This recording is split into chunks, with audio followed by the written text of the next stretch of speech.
ದೇಶದ ಮೂಲೆ ಮೂಲೆಗಳಲ್ಲಿ ಕಾಂಗ್ರೆಸ್ ಮತ್ತು ಅದರ ಮಿತ್ರ ಪಕ್ಷಗಳನ್ನು ತಿರಸ್ಕರಿಸುವ ಜನರ ಬೆಂಬಲದೊಂದಿಗೆ ಪಶ್ಚಿಮ ಬಂಗಾಳ ಮತ್ತು ತಮಿಳುನಾಡಿನ ಮುಂಬರುವ ಚುನಾವಣೆಯಲ್ಲಿ ಎನ್ಡಿಎ ದೊಡ್ಡ ಗೆಲುವು ಸಾಧಿಸಲಿದೆ ಎಂದು ಕೇಂದ್ರ ಗೃಹ ಸಚಿವ ಅಮಿತ್ ಶಾ ಭಾನುವಾರ ಹೇಳಿಕೆ ನೀಡಿದ್ದಾರೆ.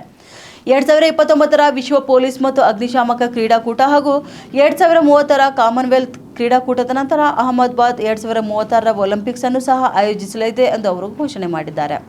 1500 ಕೋಟಿ ರೂಪಾಯಿ ವೆಚ್ಚದ 3 ಕ್ರೀಡಾ ಸಂಕೀರ್ಣಗಳು ಸೇರಿದಂತೆ ವಿವಿಧ ಯೋಜನೆಗಳನ್ನು ಉದ್ಘಾಟಿಸಿ ಹಾಗೂ ಶಂಕುಸ್ಥಾಪನೆ ಮಾಡಿದ ನಂತರ ಅಹಮದಾಬಾದ್ ಮುನ್ಸಿಪಲ್ ಕಾರ್ಪೊರೇಷನ್ನ ಕಾರ್ಯಕ್ರಮವನ್ನು ಅಮಿತ್ ಶಾ ಉದ್ದೇಶಿಸಿ ಮಾತನಾಡಿದರು. ಬಿಹಾರದಲ್ಲಿ ಇತ್ತೀಚೆಗೆ ನಡೆದ ವಿಧಾನಸಭಾ ಚುನಾವಣೆಯಲ್ಲಿ ಬಿಜೆಪಿ ಮತ್ತು ಅದರ ಮೈತ್ರಿಕೂಟದ ಪಾಲುದಾರರು 3/2 ಬಹುಮತವನ್ನು ದಾಖಲಿಸುವ ಮೂಲಕ ತಮ್ಮ ಗೆಲುವಿನ ಓಟವನ್ನು ಮುಂದುವರಿಸಿದ್ದಾರೆ ಹಾಗೂ ಮುಂದಿನ ವರ್ಷ ಚುನಾವಣೆ ನಡೆಯಲಿರುವ ಪಶ್ಚಿಮ ಬಂಗಾಳ ಮತ್ತು ತಮಿಳುನಾಡಿನಲ್ಲಿ ದೊಡ್ಡ ಗೆಲುವು ಸಾಧಿಸಲಿದ್ದಾರೆ ಎಂದು ಶಾ ಹೇಳಿದ್ದಾರೆ. 2014ರ ಲೋಕಸಭಾ ಚುನಾವಣೆಯಿಂದ 2025 ವರೆಗೆ ಇದು ಬಿಜೆಪಿಗೆ ನಿರಂತರ ವಿಜಯಗಳ ಸಮಯವಾಗಿದೆ.